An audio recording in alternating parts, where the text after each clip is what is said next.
Les amis, il y a quelque chose qui bout en moi depuis plusieurs années, depuis plusieurs mois maintenant, mais j'arrivais pas à trouver le temps pour en parler. Je me disais, c'est pas le bon moment, j'ai pas tous les éléments pour bien en parler. Aujourd'hui, je ne pense pas encore avoir tous justement ces éléments pour bien en parler, mais avec 7 €, je vois beaucoup de choses passer, certaines qui m'énervent, d'autres qui me désolent, d'autres qui me questionnent par rapport à cette problématique. Et donc, je pense qu'il est enfin temps de parler de la question résultat vs manière.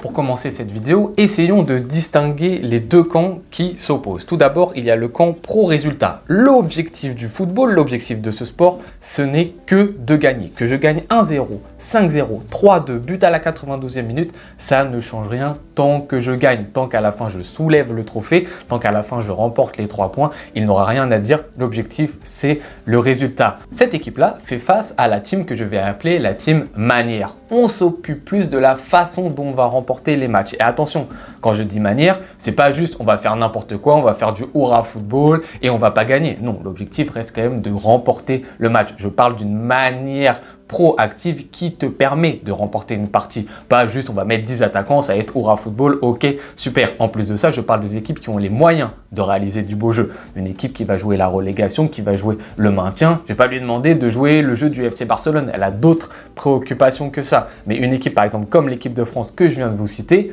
j'estime qu'elle peut produire du bien meilleur jeu qu'elle est en train de produire. Et là, on est sur une autre mentalité que va être la mentalité de se dire je veux une équipe qui soit dominante sur le match, une équipe qui tente des choses, une équipe qui innove tactiquement, qui avance sur le terrain, une équipe qui cherche à dominer son adversaire ballon au pied. Et cette mentalité, elle va même un peu plus loin en se disant je n'ai pas besoin d'un trophée pour venir analyser et faire le bilan de la carrière d'un joueur, d'un entraîneur. Je n'ai pas eu besoin que Lionel Messi gagne la Coupe du Monde pour dire que c'était l'un des 3 plus grands joueurs de l'histoire. Je n'ai pas attendu que Pep Guardiola gagne sa Ligue des Champions avec Manchester City pour dire que c'était l'un des plus grands entraîneurs de l'histoire. Je le savais avant qu'il remporte ses trophées. Alors que la team résultat va attendre justement la validation de ces trophées pour dire que ces joueurs ou ces entraîneurs appartiennent à l'élite. Maintenant qu'on a distingué les deux camps qui s'affrontent, je vais donner mon avis par rapport à cette opposition. Mon avis brut qui est un petit peu justement subjectif par rapport à ça. J'ai suivi le grand FC Barcelone. Je suis arrivé dans le football quand j'étais jeune. C'est Thierry Henry qui venait d'arriver au FC Barcelone. Il y avait une belle attaque. Ça s'est vite enchaîné avec l'arrivée de Pep Guardiola. Ça a gagné. La manière à gagner, l'idéologie que j'ai eue et que j'ai vu réussir, c'est de se dire une équipe proactive qui prend le jeu à son compte sur le long terme, elle gagne.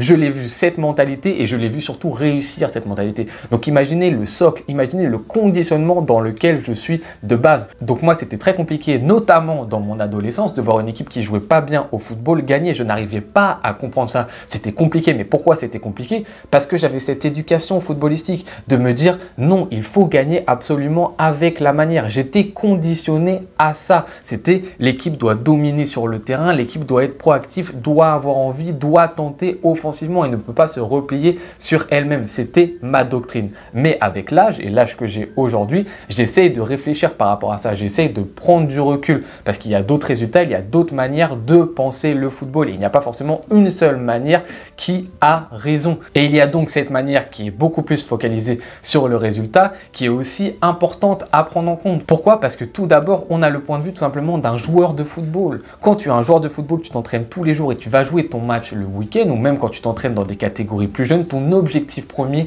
c'est de gagner. Même moi, je vais donner mon exemple personnel quand je vais faire un five avec les potes, etc. Mon objectif, c'est de gagner. Alors qu'on n'est vraiment pas un très très haut niveau. Mon objectif, c'est de gagner. Si j'affronte une équipe que je vois beaucoup plus forte offensivement, ce que je vais faire, c'est que je vais me dire, ok les gars, on va mettre un bloc beaucoup plus bas, on va jouer défensif et sur les certaines occasions qu'on aura, on essaiera de marquer. C'est ma logique quand je joue au football. Donc je pense que quand tu es un joueur de football, ton objectif premier, c'est de gagner. Il y a aussi à prendre en compte le fait que les équipes qu'on supporte sont des équipes dites élite. Je supporte le FC Barcelone. L'année dernière, on a dit que c'était une saison en crise. On a fini deuxième et en quart de finale de LDC. Vous imaginez, il y a une équipe, elle finit deuxième du classement. C'est la saison historique pour elle. Nous, on est en crise. Il y a des clubs qui jouent la moitié de tableau. Il y a des clubs qui vont jouer le maintien. Les mecs, ils vont me répondre, non mais t'es bien sympa avec ta manière, mon ami, mais moi j'ai d'autres problématiques là. Ma problématique, c'est de gagner ce match-là parce que sinon mon club, il tombe en D2. Ça va être compliqué financièrement, etc.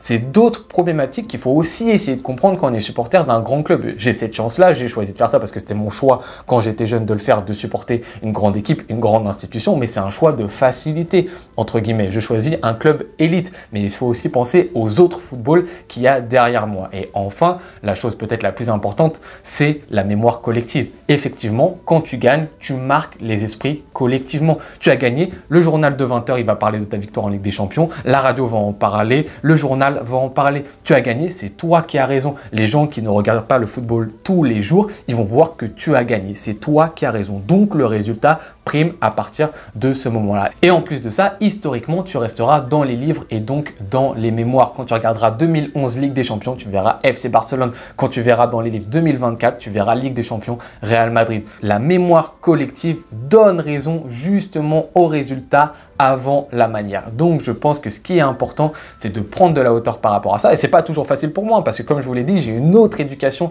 footballistique. Mais se dire, ok, j'accepte qu'il y a une autre manière de penser qui est beaucoup plus orientée sur les résultats. Et je pense que ces deux manières doivent être acceptées et qu'il faut regarder l'autre en se disant, ok, toi, c'est quoi ton éducation footballistique? C'est celle-là? Ok, je l'accepte. Mais en revanche, si j'arrive à faire un travail sur moi et j'arrive de plus en plus à accepter cette autre manière de penser, il y a certaines choses que je ne peux pas laisser passer.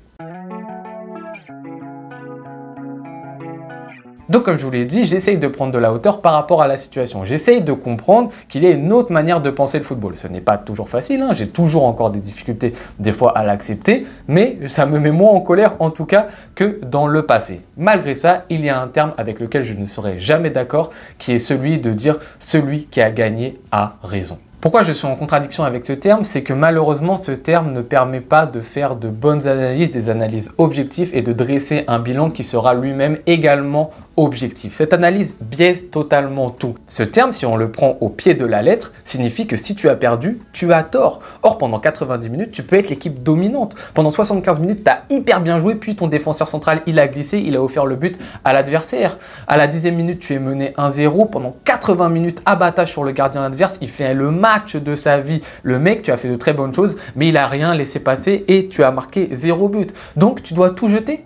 Tu dois jeter ces 80 minutes du match. Non, tu ne peux pas penser comme ça. Tu ne peux pas jeter un match si tu l'as dominé. La manière importe. Même si tu as perdu, la manière aussi est à prendre en compte. Pareil pour si tu as gagné. Ok, tu as gagné un match. Est-ce que ça veut dire que tu passes à autre chose et forcément tu as eu raison? Non.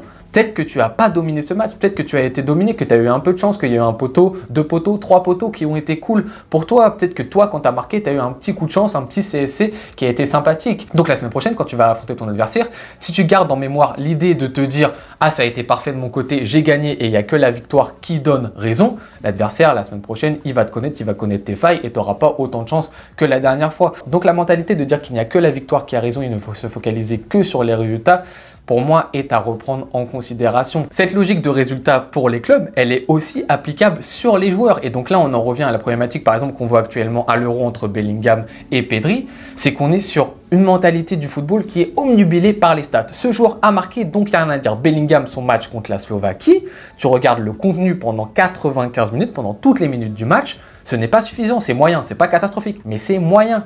Mais en revanche, comme il a marqué, c'est le sauveur. Mais ça, personne ne vous dira le contraire. C'est le sauveur, c'est factuel.